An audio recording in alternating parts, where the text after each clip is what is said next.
Welcome back. We've been reviewing our recent discussion with grid integration expert Dr. Rebekah Shirley. She's been showing us some of the many ways in which the support of high-quality research can boost energy sector growth. In the first part of our conversation, we saw this principle at work in sub-Saharan Africa.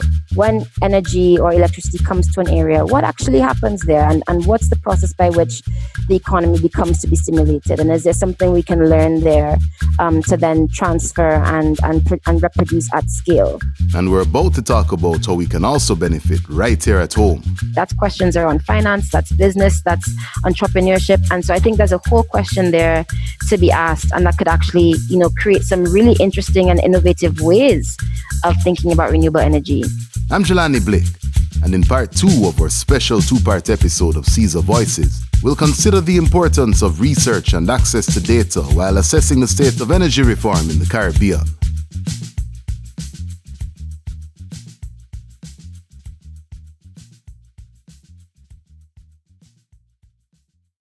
As we saw in part 1, energy sector transformation can be applied more broadly than many of us probably realize, which is why it's important to get an idea of the forces generating interest in the effort. What are some of the trends you're seeing driving growth in the energy sector here in the Caribbean? Oh, that's a great question. So I'd say that the Caribbean is benefiting from and contributing to some of the trends that are driving the global energy transition. And I'm going to talk about 3. Now, if you've been following the CESaRE Voices podcast, the first trend should be an easy guess. So decarbonization is the move towards shifting generation, transmission, distribution into a lower carbon future. So this is the conversation around renewable energy. It's a conversation around energy efficiency, more modern fuels, that kind of thing. That's a very global conversation that's happening right now. You're seeing a lot of divestment away from coal and gas. You're seeing countries now develop renewable energy portfolios and standards. And so there's a whole conversation that's happening around decarbonization. And I think the Caribbean, is part of that. We are actually part of pushing that conversation. When you go to the COP meetings and so on, it's the Caribbean delegates there that are pushing this conversation around climate change. And so that's why I said that we're not just benefiting from, but contributing to some of these trends. And so that's what I think is partly driving this growing interest in renewables over the past, I'd say, 10 to 15 years in the Caribbean. So that's one. You'd think decarbonization would be enough of a cause to push the sector all on its own, since small islands like ours are already getting hit pretty hard by climate change in some pretty destructive ways. Which actually brings us to the second trend driving change. Decentralization wasn't always a priority for the energy sector, thanks to the high cost of decentralized tech and the relatively small size of Caribbean countries. But a sharp, steady rise in the frequency and severity of natural disasters thanks to climate change has raised a very important infrastructural question. What's the implicit cost of not having a resilient system? How much do you lose economically and in terms of life with not having resilient systems that can adapt and sort of support themselves, protect themselves against extreme climate conditions? And in the Caribbean, you're seeing this, right? We look at what happened in Puerto Rico.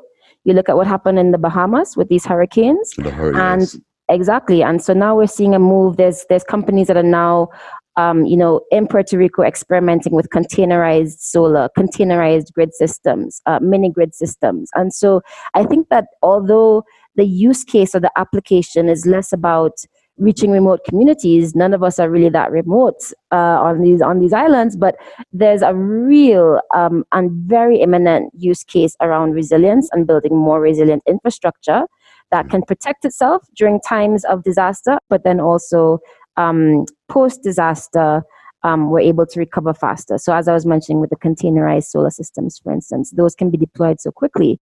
This is another interesting area where we see the potential for different kinds of solutions to form part of the same conversation. I was working with a company in the Philippines, another island region, where after Hurricane or Typhoon Yolanda, they were deploying electric vehicles, electric minibuses, and allowing persons to charge phones and lanterns and so on from the batteries on the buses. And so you see, that's what I mean by resilience. How can we I love that. think of ways? It was brilliant to see in action, brilliant. And I can imagine. it was so inspiring to see that. And of course, my mind just goes, wow, we could use this. We could use this this application of electric mobility in the Caribbean today. So I think that's another trend that I'm seeing driving us is the decentralization and the the applications that make sense for us in the Caribbean. You see, with ready access to relevant information, we can make smarter decisions and generate new ideas. And this is precisely how the push for energy reform is being supported by the third trend, digitalisation, which Rebekah describes as the uptake of digital technologies to provide more flexible, intelligent, connected, responsive infrastructure and energy systems. So you know every house now has Alexa and Siri, and there are we have smart meters now, and we have smart monitors that help you think through and help you see and visualize real time how power is being used in the house, and where you can make gains on energy efficiency, and where you can manage energy better, or where you could maybe use the dishwasher or the drying machine or the washing machine as a different time of day, and then cut down on your costs, for instance. So there's a lot of that's happening, and I think those digitization trends are making energy management and energy efficiency an easier exercise to do, and I feel like we're really able to leverage that as that's becoming more commonplace, and the costs for those kinds of things are coming down. So there are multiple conversations happening in the region. But are the right people listening in, maybe getting involved? What I think I want to know is, are we already trying to go in this direction in the Caribbean? Are we trying to increase that access to data that policymakers need to make these decisions? That's a good one. So, what I would say is that, just jumping off of the question you had just asked about trends, right. What those trends are causing is that because it's becoming more of a mainstream topic, energy service provision and renewables and climate resilience and so on, you're seeing more and more involvement from the multilaterals, the financiers like Caribbean Development Bank, IDB, World Bank, and also I would say from governments. We're seeing traction from governments that companies that have been, advocating for renewable energy have been asking for years and years in the Caribbean. If you look at sort of across the our archipelago, you're seeing net metering and feed-in tariff regulations being put into place. You're seeing new energy acts. You're seeing there's a new act in Barbados, and so it's just, I feel like there is actually more interest and understanding of the importance of these issues from the government. Are we there entirely? Do we have all of the tools that create an enabling environment for private sector to operate? No, I don't think so. And I definitely think that there are some countries in the Caribbean that are more ahead than others as well. So I think, to answer your question, I think that there are a lot of people and expert practitioners that understand what needs to happen and have been lobbying for that for a long time. And I think that conversation is starting to finally reach the persons that need to hear it. We're not where we need to be just yet, but those with the power to open certain doors for the sector are finally starting to pay attention. And trust me, it's way overdue. I did a lot of this research, trying to understand for myself as a young master's student, what's the status of renewable energy in the Caribbean? And doing research, you see, okay, there's Lucelec in St. Lucia that's building solar plants. There's Wigton wind farms in Jamaica. There's Mega Power in Barbados, and that does electric vehicles. And those stalwarts are still there today. In fact, Wigton wind farms in Jamaica, the first time I went there 10 years ago, it was just a single site, and now they've got over 60 megawatts of wind power operating in Jamaica, in Little Jamaica. Yeah. It is impressive, and I think we need to shout out those commercial operations, those commercial companies that have been in this game lobbying for and advocating for a different approach to energy for now, I would say decades. They've really paved the way. And when we talk about, the challenges, they've had to see us through a lot of that. And we're finally at a stage, I think, now where the conversation is it's not argumentative and it's not antagonistic. I think governments are now genuinely open to hearing what needs to happen. There's work happening in Haiti, in Suriname, in Grenada, and so slowly the conversation is opening up and becoming more conducive to how we develop new and renewable energy policy. Okay, so we've got battle-hardened operators still growing and pushing the agenda, and their struggle with policymakers has become more of a discussion. Public interest seems to be increasing as well. So what do we need now to take things further? There's a couple of very actionable things that could happen in the near-term future to bring us to the goal. One is, we were just talking about policy, and I think that as much as that conversation is starting to open up, we need even more government interest. We need more government support to create those enabling environments in terms of policy and incentives. We need incentives for companies to come into the space, right? If there's not an incentive, then how do we attract companies into this region that already, struggles from an economies of scale issue? Right, exactly. So that's number one, is increasing and pushing for even more government interest and not just interest, but participation in creating enabling environments. All right, so the government needs to step things up and create the right conditions through better policies and incentives. But great conditions alone won't do the job.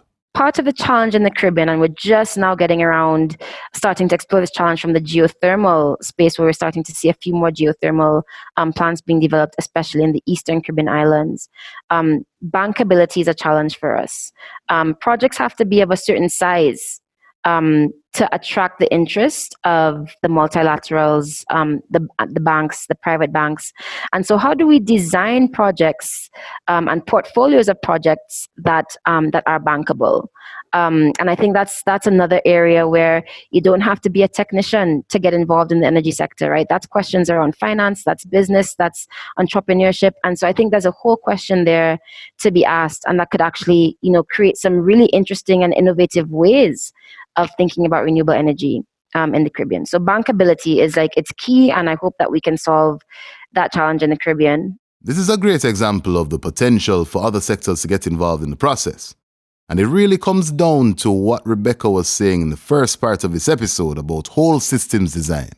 Speaking of which, another area that we need to grow into is thinking about the utility as not just a utility. This is not just about selling a utility that sells units of electricity. If you think about the very different definition of the word utility, we're talking about service and function, the provision of service and function. And so if the utility starts to think about itself in that way, naturally you see that we have to also be thinking about storage. We have to be thinking about electric vehicles. We have to be thinking about resilience and decentralization. And so I would love if our conversation in the Caribbean could get to that stage where we're not just talking about putting up individual projects and what is the capacity of a project, but how are these all coming together in some integrated whole that improves the reliability of our grid systems and the resilience of our grid systems so that everybody benefits. So in order to advance our Caribbean campaign, we need to create a better operating environment, design more bankable projects, and think holistically about how we approach development in the renewable sector. But none of this can be done effectively without paying attention to one crucial factor. I think we have a big way to go in the Caribbean of making information more publicly accessible. What you guys are doing here with the podcast is amazing, and I'm so glad to be a part of it. And I think we need to have more of these kinds of. Yes, of course. I mean, it's major. We need to have more of these kinds of conversations, and we need, more persons in the research space, exactly as we were talking about before, thinking about design for resilience, thinking about design for integration, thinking about impact, thinking about, business models that make sense in our Caribbean context, and we need to share that information. If you were to look up right now, what's the total energy draw or energy consumption, electricity consumption across the Caribbean, you'd have to dig around a little bit to find it. That's not a very readily available number. That's a real point right there. It's a very serious problem. It's true. You'd have to dig around for the number. Even to know how many renewable projects we have online, you'd have to dig around for those numbers. So yeah, and if we don't have that basic level of information available to the public, how do we really have a conversation about knowledge sharing and sharing ideas? Well, we can't. And that's why open access is so important to us here at CESaRE. It's the entire reason our platform exists. But Rebekah isn't simply paying lip service. What we've done at Power for All is we have a platform that we built in-house entirely based on open access applications called PEAK, the Platform for Energy Access Knowledge. And PEAK is essentially a platform that you can go to if you have any questions about energy access. And because it's built with a bit of smartness, a little bit of AI, so PEAK uses its own sort of applications to go out and find the latest, most relevant data on these topics that we've been talking about the whole session, energy access and so on. Right. Yes. And it goes out, it finds those, and it pulls them into itself. And so you can go to PEAK. We've got like a specific taxonomy, or basically like a glossary of terms, a dictionary of terms you can search by. And so we try to make it really easy for journalists, for students, for practitioners, for policymakers, for anybody off the street to go and educate themselves about what's the latest that's coming out in terms of research and data on energy access. I'd love to see a Caribbean extension of something like that, so where we have sort of definitely. Yeah, open access data for the Caribbean. Would love it. In the meanwhile, would persons in the Caribbean, for instance, be able to access PEAK, even just to kind of see what's going on, say in sub-Saharan Africa? 100%. Yeah, it's www.powerforall.org/PEAK, PEAK. Okay. And yes, of course, all of the data and the reports that we pull into the platform are focused on sub-Saharan Africa and South Asia, as I mentioned at the very beginning. But of course, open to anybody in the Caribbean to go and see what's up on this side of the world. That is brilliant. And in fact, we'll definitely put a link in the description because that's something I'd love for people to have access to that. And I have to say, this is a conversation that has to continue. This is too much.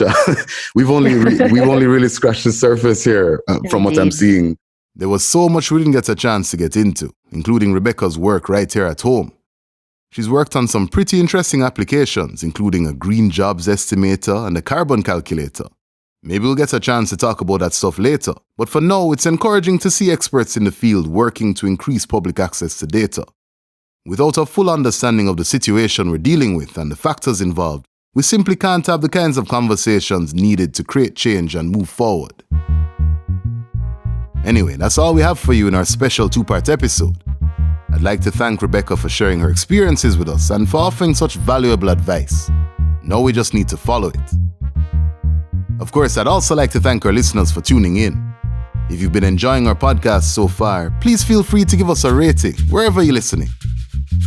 I'd also like to remind you that you can visit our website, CESaReJournal.org/donations, to lend your financial support, or join our monthly donor club on Patreon and gain access to exclusive content, or even be featured in an episode of the CESaRE Voices podcast. Just click the links in the description. And if you'd like to sponsor an episode of CESaRE Voices and feature your company or NGO, click on our corporate link to learn more.